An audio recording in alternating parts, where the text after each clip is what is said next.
Hello students, science campus online classes में आप सभी का स्वागत है। स्टूडेंट्स, कक्षा 10 के विज्ञान का दूसरा चैप्टर पढ़ रहे थे अपन, मानव तंत्र, ह्यूमन सिस्टम।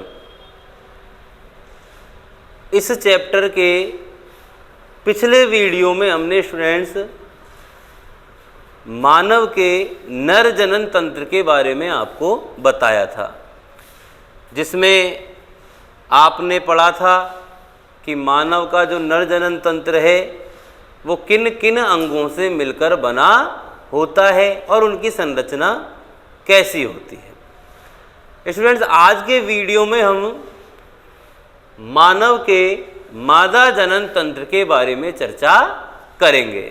मादा जनन तंत्र किन किन अंगों से मिलकर बना होता है, उसकी थोड़ी सी रूपरेखा आप सामने जो डायग्राम बना हुआ है इसमें देख सकते हैं। ये मानव का जो मादा जनन तंत्र है उसका डायग्राम है। यदि मादा जनन तंत्र के या मादा जनन तंत्र में शामिल अंगों की हम बात करें तो जैसा नर जनन तंत्र के बारे में हमने आपको बताया था, यहाँ भी जो मादा जनन तंत्र है उसमें शामिल अंगों को भी दो भागों में बांटा गया है, जिसमें नंबर 1 वही प्राइमरी सेक्सुअल ऑर्गन, प्राथमिक लैंगिक अंग, और दूसरा भाग है द्वितीयक लैंगिक अंग। जैसा हमने आपको नर जनन तंत्र में बताया था वैसे यहाँ है कि मादा जनन तंत्र में शामिल जो अंग हैं उन्हें भी कितने भागों में बांटा गया है भाई? 2 भागों में, प्राथमिक लैंगिक अंग और द्वितीयक लैंगिक अंग। प्राथमिक लैंगिक अंग की हम बात करें, प्राइमरी सेक्सुअल ऑर्गन की यदि हम बात करें तो हम आपको बता चुके हैं प्राथमिक लैंगिक अंग में जनद शामिल किए जाते हैं, गोनेड्स। जनद या अंग्रेजी में कहते हैं गोनेड्स।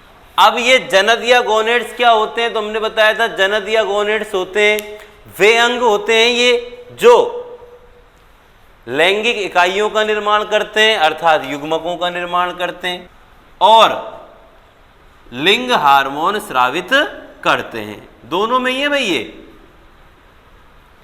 जनद प्रमुख रूप से जनन अंग होते हैं। क्यों? क्योंकि ये युग्मकों का निर्माण करते हैं और लिंग हार्मोन स्रावित करते हैं। तो पहली चीज तो यही याद रखनी है कि चाहे नर जनन तंत्र और मादा जनन तंत्र प्राथमिक लैंगिक अंग के रूप में पाए जाते हैं जनद। जनद की पूछ लिया जाए आपसे जनद क्या होते हैं तो जनद वे लैंगिक अंग होते हैं जो लैंगिक इकाइयों का निर्माण करते हैं और लिंग हार्मोन स्रावित करते हैं। अब देखिए यहाँ आते हैं हम यहाँ पढ़ रहे हैं मादा जनन तंत्र और मादा जनन तंत्र के प्राथमिक लैंगिक अंग के बारे में।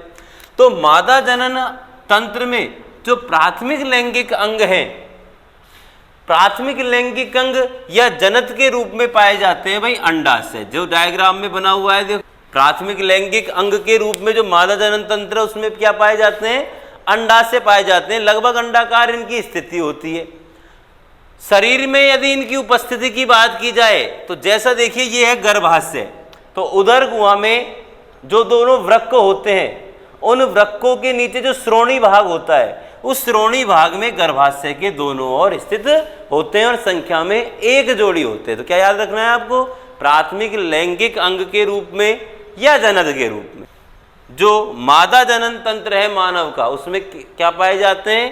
अंडाशय। प्राथमिक लैंगिक अंग के रूप में क्या पाए जाते हैं भाई मादाओं में? अंडाशय। संख्या में 1 जोड़ी होते हैं, उदर गुहा में स्थित होते हैं। उदर गुहा में भी कहाँ? वृक्कों के नीचे जो श्रोणी भाग होता है उसमें गर्भाशय के दोनों ओर स्थित होते हैं। ठीक है भाई। जैसे हमने आपको वहां बताया था वृषण के बारे में कि वृषण 2 भागों से मिलकर बना होता है, ऐसे ही अंडाशय 2 भागों में बांटा जा सकता है भाई। एक इसका भाग जो होता है वो तो अंडाशयी पुटिकाओं से मिलकर बना होता है और जो दूसरा इसका भाग है वो अंतःस्रावी भाग होता है। तो प्रत्येक अंडाशय जो है वो कितने भागों से मिलकर बना होता है या कितने भागों में बांटा जा सकता है प्रत्येक अंडाशय को? 2 भागों में। कौन कौन से 2 भाग? एक भाग अंडाशय पुटिकाओं से मिलकर बना होता है और दूसरा इसका अंतःस्रावी भाग होता है। ठीक है भाई। अब जो ये अंडाशय पुटिकाएं होती हैं, ये वाला जो भाग है इसमें संपन्न होती है भाई अंडजनन क्रिया, और इस अंडजनन क्रिया के द्वारा यहाँ मादा युग्मक अंडाणुओं का निर्माण होता है। जैसे नर युग्मक शुक्राणु बताए थे अपन ने, उनका निर्माण वृषण के अंदर होता है। मादा युग्मक के रूप में क्या पाए जाते हैं? अंडाणु, और अंडाणुओं का निर्माण अंडाशय के अंदर अंडाशयी पुटिकाओं द्वारा अंडजनन की क्रिया द्वारा होता है। और दूसरा जो ये अंतःस्रावी भाग है, इसके द्वारा मादा जो लिंग हार्मोन होते हैं, हमने आपको पहले बताया था मादा लिंग हार्मोन कौन से हैं? एस्ट्रोजन और प्रोजेस्टेरोन। ये जो मादा लिंग हार्मोन जो है, इनका जो स्राव होता है वो अंडाशय के इसी अंतःस्रावी भाग द्वारा किया जाता है। तो ये हुई भाई प्राथमिक लैंगिक अंग या मादा जनन तंत्र में जनद की बात, गोनेड्स की बात। प्राथमिक लैंगिक अंग के रूप में एक जोड़ी अंडाशय पाए जाते हैं, उदर गुहा में स्थित होते हैं, वृक्कों के नीचे श्रोणी भाग में गर्भाशय के दोनों ओर। अंडाशय जो है इसे दो भागों में बांटा जा सकता है। इसका एक भाग जो है वो अंडाशय पुटिकाओं से मिलकर बना होता है। ये जो अंडाशय पुटिकाएं होती हैं, इनमें संपन्न होती है अंडजनन क्रिया, और उस अंडजनन क्रिया के द्वारा मादा युग्मक अंडाणुओं का निर्माण होता है। दूसरा जो इसका भाग है अंडाशय का, वो अंतःस्रावी भाग होता है। इसके द्वारा जो मादा लिंग हार्मोन होते हैं, जो मादाओं में लैंगिक परिपक्वता के लिए उत्तरदायी होते हैं, एस्ट्रोजन और प्रोजेस्टेरोन, उनका स्राव किया जाता है।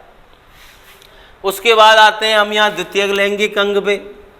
अब द्वितीयक लैंगिक अंग हमने बताया था प्राइमरी मतलब प्रमुख तो ये है जो जनन के लिए आवश्यक है। अब जो ये प्रमुख भाग है, इसके सहायक के रूप में जो जो अंग काम में भाग लेते हैं, जो कार्य करते हैं सहायक अंगों के रूप में, उन सभी को शामिल किया गया है भाई किसके अंदर? द्वितीयक लैंगिक अंगों के अंदर। और यहाँ यदि हम द्वितीयक लैंगिक अंगों की बात करें कि द्वितीयक लैंगिक मादा जनन तंत्र के जो द्वितीयक लैंगिक अंग होते हैं, उनमें कौन कौन से अंग शामिल किए गए हैं? तो उनमें शामिल होने वाले अंग हैं भाई, एक तो है अंडवाहिनी, दूसरा इसका भाग है गर्भाशय, और तीसरा भाई इसका भाग है योनि। ये जो तीन अंग हैं, ये ही मिलकर द्वितीयक लैंगिक अंगों का निर्माण करते हैं, जैसा कि डायग्राम में दिखाया हुआ है। पहले तो ये याद रखना है, द्वितीयक लैंगिक अंग में या जनन में मादा जनन तंत्र के अंदर जो सहायक अंग हैं जो मिलकर द्वितीयक लैंगिक अंगों का निर्माण करते हैं, वो कौन कौन से हैं? नंबर 1 अंडवाहिनी, नंबर 2 गर्भाशय, और नंबर 3 योनि। नाम से पता लग रहा है, देखो अंडवाहिनी नलिकाकार संरचना है। तो जो ये अंडाशय होता है प्रत्येक, इससे जो ये नलिकाकार संरचना जुड़ी रहती है भाई, ये है अंडवाहिनी। अपन कह सकते हैं कि जो ये प्रत्येक अंडाशय से एक पतली और पेशीय नलिका जुड़ी रहती है, जिसे कहते हैं अपन अंडवाहिनी। यदि इस अंडवाहिनी की हम बनावट देखें तो देखिए इसकी जो बनावट है उसमें इसका जो अग्रसिरा है, ये अग्रसिरा होता है कीपनुमा। अंडवाहिनी का अगला सिरा कैसा होता है? कीपनुमा। और इसका जो ये पिछला नलिकाकार जो भाग है, ये जो नलिकाकार भाग है, पिछला भाग नलिकाकार होता है, ये गर्भाशय से जुड़ा रहता है भाई। ये नलिकाकार भाग किस में खुलता है? या तो कह लो गर्भाशय में खुलता है, या गर्भाशय से जुड़ा होता है। तो अंडवाहिनी क्या हुई? प्रत्येक अंडाशय से जो ये पतली और पेशीय नलिका जुड़ी रहती है, वो है अंडवाहिनी। इसका अगला सिरा जैसे आपको डायग्राम में दिख रहा होगा भाई, चौड़ा कीपनुमा होता है, और पिछला भाग नलिकाकार होता है, और पिछला नलिकाकार भाग गर्भाशय से जुड़ा रहता है या गर्भाशय में जाकर खुलता है। एक और महत्वपूर्ण चीज अंडवाहिनी के बारे में, ये जो अंडवाहिनी है, अभी अभी हमने बताया था अंडाशय के अंदर अंडाणुओं का निर्माण होता है। ये जो अंडाणु यहाँ बनते हैं भाई अंडाशय के अंदर, इन अंडाणुओं को ये अंडवाहिनी कहाँ पहुँचाने का कार्य करती है भाई? गर्भाशय तक ले जाने का कार्य करती है, गर्भाशय में ले जाने का कार्य करती है। दूसरी चीज,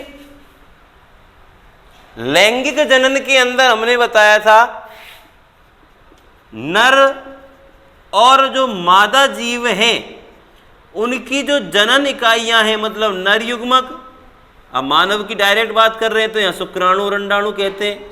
जब ये दोनों आपस में जुड़ते हैं तब जाकर ही संतति उत्पन्न होती है। मतलब नर और मादा युग्मकों का जुड़ना लैंगिक जनन की प्रमुख विशेषता है।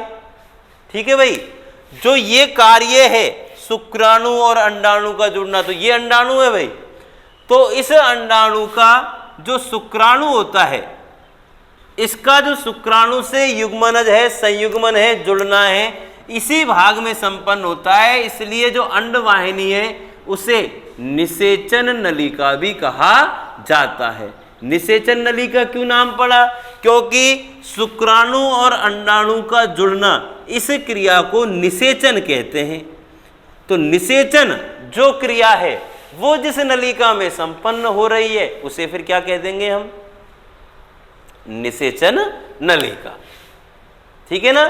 तो अंडवाहिनी के बारे में कौन कौन सी चीज याद रखनी है? होती क्या है अंडवाहिनी? तो हमने बताया था आपको, प्रत्येक अंडाशय से जो ये पतली और पेशीय जो नलिका जुड़ी रहती है इसे कहते हैं हम अंडवाहिनी। इसका अगला सिरा चौड़ा कीपनुमा होता है, इसे इनफंडाबुलम कहा जाता है वैसे तो, इनफंडाबुलम। और पिछला जो भाग होता है ये नलिकाकार होता है जो गर्भाशय से जुड़ा रहता है। ये जो अंडवाहिनी है, अंडाशय में जो अंडाणु निर्माण होते हैं उन्हें गर्भाशय तक ले जाने का कार्य करती है।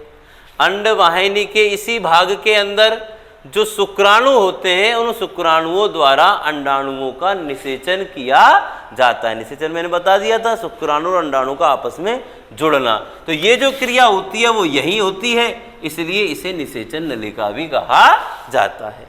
ठीक है भाई। उसके बाद देखिए गर्भाशय। तो ये वाला जो आपको हिस्सा दिख रहा है मादा जनन तंत्र का, ये है भाई गर्भाशय। थैलेनुमा संरचनाएं साफ दिख रही है, पेशीय होती है।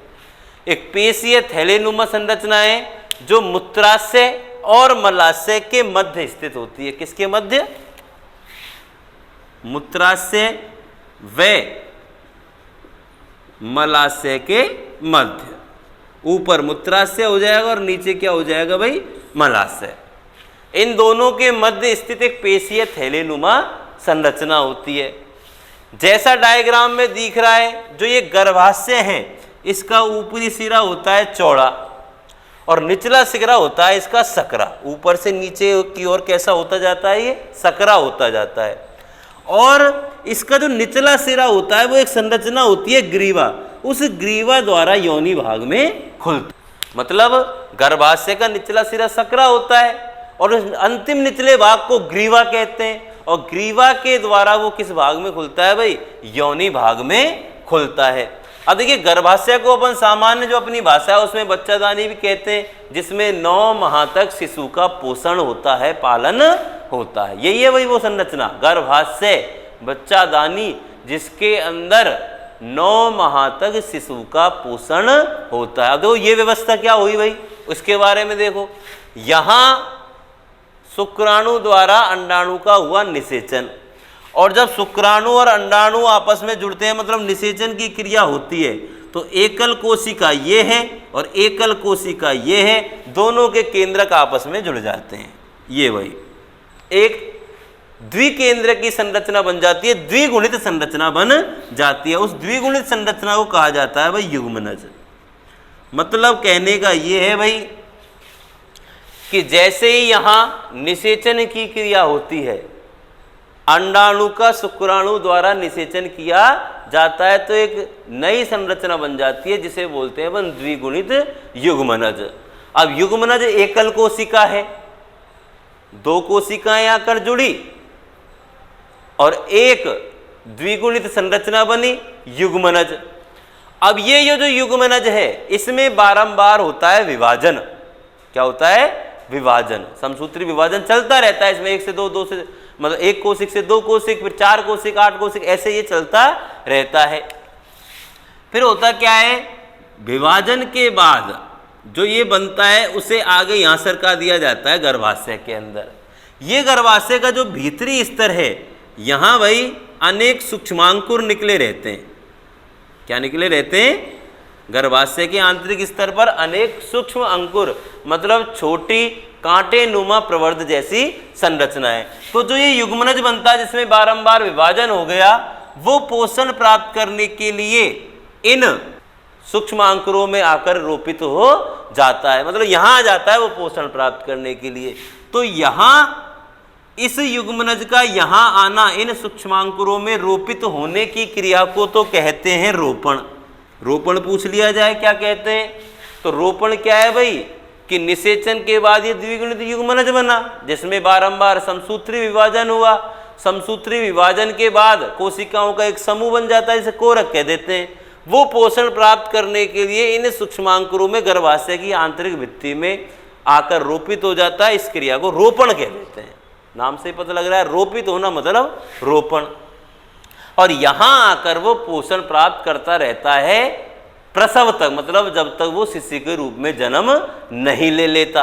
तो एक चीज और आती है भाई यहाँ, निश्चित रूप से इस भ्रूण और ये जो गर्भाशय की आंतरिक भित्ति है, ये गर्भाशय की आंतरिक भित्ति से पोषण प्रदान करती है। तो पोषण प्रदान करने के लिए इन दोनों के मध्य कोई ना कोई अंतर संबंध स्थापित होगा। तो ये याद रखना है तुम्हें कि गर्भाशय के आंतरिक भित्ति के से जो ये भ्रूण आकर इसमें रोपित होता है, तो इन दोनों के मध्य एक संबंध बनाने वाली नलिका होती है जिसे प्लेसेंटा या अपरा कहते हैं। अपनी भाषा में इसे कहा जाता है भाई नाड़, बोलते हैं ना बच्चे की नाड़।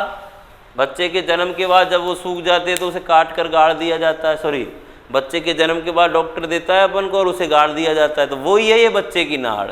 यही वो प्लेसेंटा या अपरा है जो गर्भस्थ शिशु और जो माता का गर्भाशय है उन दोनों के मध्य संबंध स्थापित करता है। इसी संरचना के द्वारा जो भ्रूण होता है वो माता के शरीर से क्या प्राप्त करता रहता है, पोषण प्राप्त करता रहता है, पोषण ग्रहण करता रहता है। ठीक है, तो गर्भाशय के बारे में देखिए कौन कौन सी बातें याद रखनी है आपको।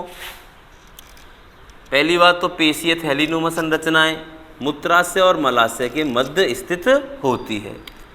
ऊपरी सिरा इसका चौड़ा होता है और निचला सिरा जो होता है इसका सकरा होता है, जो एक संरचना है ग्रीवा द्वारा, उसके द्वारा योनि भाग में खुलता है। गर्भाशय को बच्चादानी भी कहते हैं। इसी के अंदर शिशु 9 माह तक पोषण ग्रहण करता है। यहाँ जब अंडाणु का निषेचन होता है अंडवाहिनी में, तो ये द्विगुणित युग्मनज बन जाता है जिसमें बारंबार समसूत्री विभाजन होने से कोशिकाओं का एक समूह जिसे कोरक कहते हैं वो संरचना बन जाती है।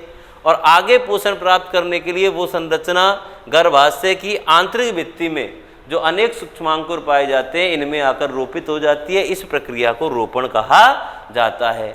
और जिस संरचना के द्वारा दोनों संबंधित होते हैं, गर्भाशय का आंतरिक स्तर और वो भ्रूण, उसे कहा जाता है प्लेसेंटा या अपरा। ठीक है, प्लेसेंटा या अपरा बता दिया, सामान्य भाषा में नाड़ बोलते हैं इसे अपन। उसके बाद आता है योनि। तो योनि जो है ये मादाओं के अंदर या स्त्रियों के अंदर मैथुन कक्ष के तौर पर कार्य करती है। एक मासल संरचना होती है, मासल पेशीय संरचना। ठीक है, इसी संरचना के अंदर जो शुक्राणु होते हैं नर युग्मक, उन नर युग्मक शुक्राणुओं का इसी संरचना के अंदर त्याग किया जाता है। अब शुक्राणु जीवित कोशिका है भाई, हमने बता दिया। योनि क्या है, एक मतलब गर्भाशय के नीचे स्थित एक मासल पेशीय संरचना होती है जो स्त्रियों में मैथुन कक्ष के तौर पर कार्य करती है। कहने का मतलब है इसी भाग के अंदर शुक्राणुओं का त्याग किया जाता है, नरयुग्मक शुक्राणुओं का। अब शुक्राणु हम कह रहे हैं जीवित कोशिका होती है, तो इसे जीवित रहने के लिए जो ये योनि जो है इसके अंतर्गत विशेष प्रकार के लैक्टोबैसिलस जीवाणु पाए जाते हैं। इन जीवाणुओं का महत्वपूर्ण कार्य होता है भाई यहाँ, ये जीवाणु लैक्टिक अम्ल स्रावित करते हैं। लैक्टिक अम्ल और यहाँ पाया जाने वाला कार्बोनिक अम्ल, ये दोनों मिलकर योनि के माध्यम को अम्लीय बनाए रखते हैं और यह अम्लीय वातावरण शुक्राणुओं के जीवित रहने के लिए आवश्यक होता है। ये जो योनि नामक संरचना, इसी के द्वारा जनन स्राव और मूत्र का स्राव या उत्सर्जन किया जाता है। ठीक है भाई, तो इसके बारे में क्या याद रखना है आपको। गर्भाशय, जो गर्भाशय है एक मासल पेशीय या सक्रिय मार्ग में खुलता है अपने नीचे की ओर, जिसे योनि कहते हैं। स्त्रियों में मैथुन कक्ष के तौर पर कार्य करता है, मतलब यहीं शुक्राणुओं का त्याग किया जाता है। लैक्टोबैसिलस जीवाणु पाए जाते हैं यहाँ, जो लैक्टिक अम्ल स्रावित करते हैं। ये लैक्टिक अम्ल और यहाँ पाए जाने वाला कार्बोनिक अम्ल मिलकर योनि के वातावरण को, माध्यम को अम्लीय बनाते हैं, और यह अम्लीय वातावरण शुक्राणुओं के जीवित रहने के लिए आवश्यक होता है। तो ये हुआ भाई आपका यहाँ मादा जनन तंत्र। याद रखना है, मानव में जो मादा जनन तंत्र है, पूछ लिया जाए यदि आपसे, तो मादा जनन तंत्र में शामिल जो अंग हैं उन्हें दो भागों में बांटा गया है, प्राथमिक लैंगिक अंग और द्वितीयक लैंगिक अंग। प्राथमिक लैंगिक अंग या जनन के रूप में मादाओं में पाए जाते हैं एक जोड़ी अंडाकार अंडाशय जो स्थित होते हैं उदर गुहा में। वृक्कों के नीचे जो श्रोणी भाग है वहाँ गर्भाशय के दोनों ओर, उदर गुहा में वृक्कों के नीचे श्रोणी भाग, वृक्कों का निचला हिस्सा श्रोणी भाग कहलाता है, वहाँ श्रोणी मेखला गर्भाशय के दोनों ओर स्थित होते हैं। दो भागों में बांटा जा सकता है प्रत्येक अंडाशय को। एक भाग अंडाशय पुटिकाओं से मिलकर बना होता है, यहाँ अंडजनन क्रिया द्वारा मादा युग्मक अंडाणुओं का निर्माण होता है। दूसरा इसका भाग अंतःस्रावी होता है। इस अंतःस्रावी भाग द्वारा लिंग हार्मोन एस्ट्रोजन और प्रोजेस्टेरोन जो लैंगिक परिपक्वता के लिए आवश्यक होते हैं वो स्रावित किए जाते हैं। फिर द्वितीयक लैंगिक अंग है। द्वितीयक लैंगिक अंग में शामिल अंग कौन कौन से याद रखने हैं आपको? अंडवाहिनी, गर्भाशय और योनि। अंडवाहिनी, वाहिनी मतलब नलिका, तो सीधी सी बात है प्रत्येक अंडाशय से एक नलिका जुड़ी रहती है, पेशी और पतली, जिसे कहते हैं अपन अंडवाहिनी।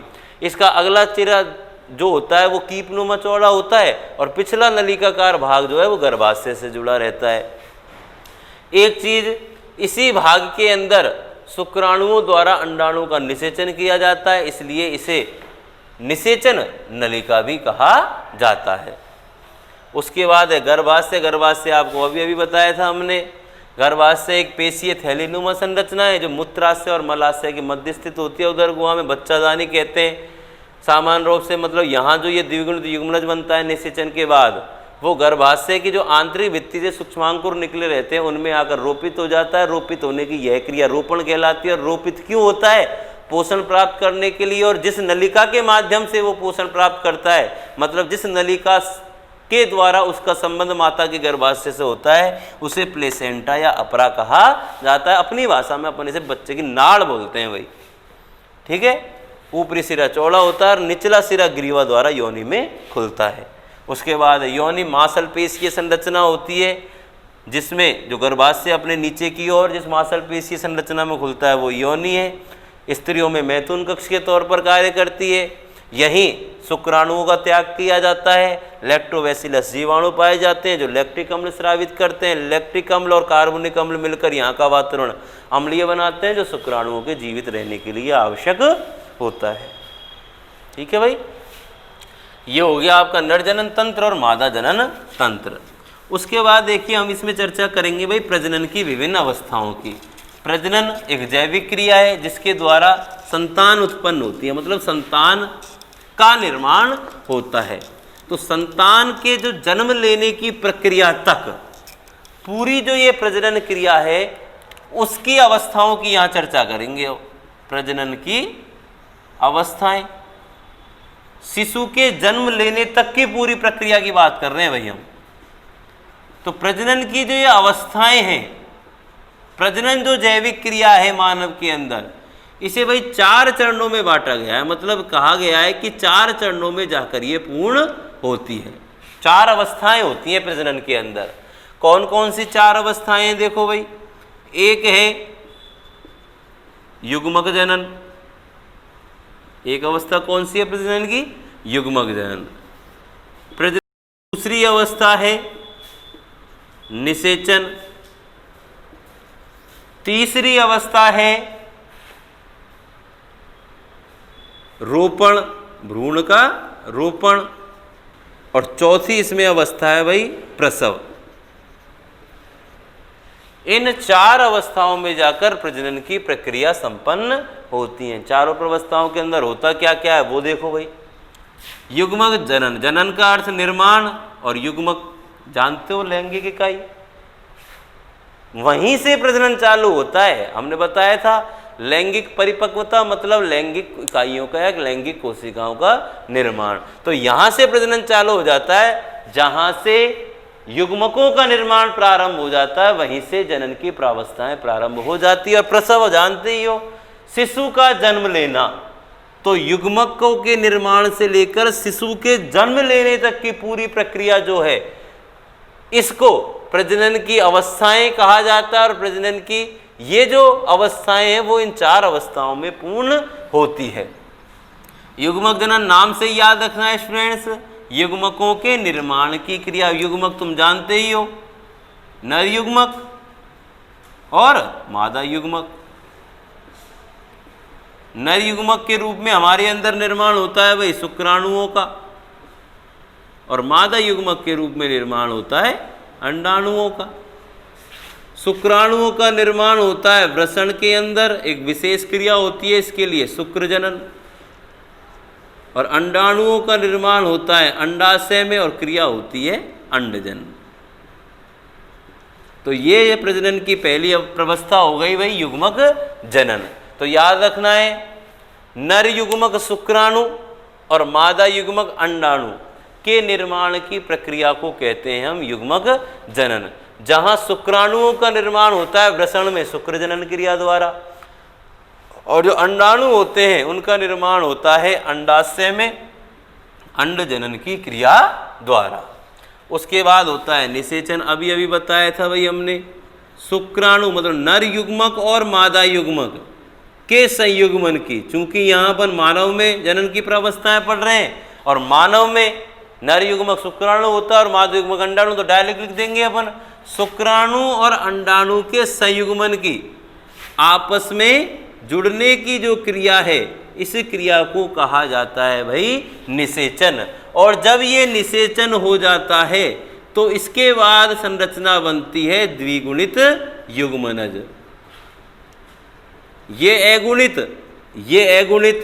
क्योंकि अपन जानते हैं जो जनन कोशिकाएं होती हैं उनके अंदर अर्धसूत्री विभाजन होता है, और अर्धसूत्री विभाजन के अंदर एक द्विगुणित कोशिका 4 अगुणित कोशिकाओं में बट जाती है। तो अंडाणु भी अगुणित, शुक्राणु भी अगुणित, दोनों अगुणित कोशिकाएं आपस में जुड़ी तो संरचना क्या बन गई? द्विगुणित युग्मनज। ठीक है, तो निषेचन किसे कहेंगे? शुक्राणु और अंडाणु के संयुग्मन से द्विगुणित युग्मनज के निर्माण की क्रिया को कहा जाता है भाई निषेचन। 2 अवस्थाएं हो गई। अब देखिए भ्रूण का रोपण, अभी अभी बताया था जब अपन गर्भाशय पढ़ रहे थे कि जो ये युग्मनज बनता है द्विगुणित युग्मनज, एकल कोशिका है, ये एक द्विगुणित कोशिका है ये। तो जो ये युग्मनज है इसमें होता है बार बार समसूत्री विभाजन, और बार बार समसूत्री विभाजन से कोशिकाओं की एक संरचना बन जाती है जिसे कोरक कहते हैं। ये जो संरचना है ये गर्भाशय की आंतरिक भित्ति जो है, गर्भाशय की आंतरिक भित्ति वहां आकर रोपित हो जाती है और पोषण प्राप्त करती रहती है। इस प्रक्रिया को ही क्या कहा जाता है भाई? रोपण कहा जाता है। बात आ रही है समझ में? द्विगुणित युग्मनज बना जिसमें बारंबार समसूत्री विभाजन होता है, कोशिकाओं का एक समूह बन जाता है जिसे कोरक कहते हैं। वो गर्भाशय की आंतरिक भित्ति जो है वहां प्लेसेंटा या अपरा द्वारा आकर रोपित हो जाता है, विकसित होता रहता है, परिपक्व होता रहता है, पोषण ग्रहण करता रहता है। इस क्रिया को ही रोपण कहा जाता है। और अंत में है वही प्रसव।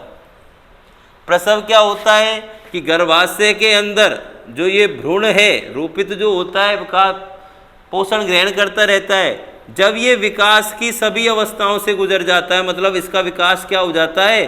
पूर्ण। विकास जब पूर्ण होता है तो ये शिशु के रूप में जन्म लेता है। तो शिशु के जन्म लेने की इस प्रक्रिया को क्या कहा जाता है भाई?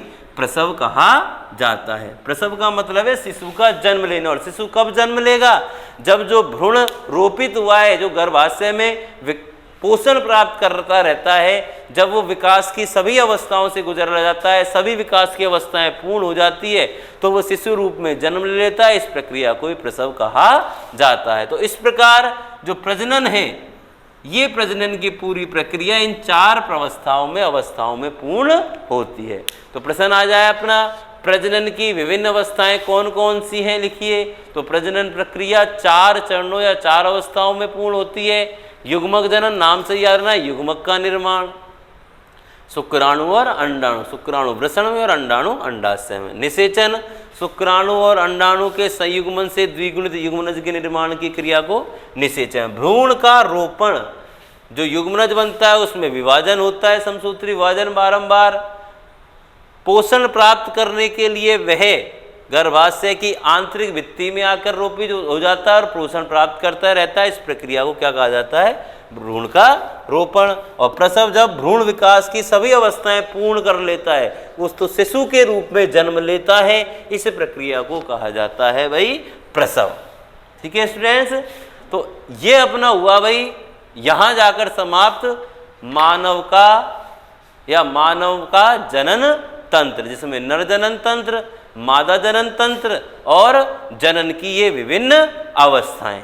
ठीक है स्टूडेंट्स, यदि इस टॉपिक से रिलेटेड, जनन तंत्र से रिलेटेड कोई दिक्कत है तो कमेंट बॉक्स में जाकर कमेंट करें।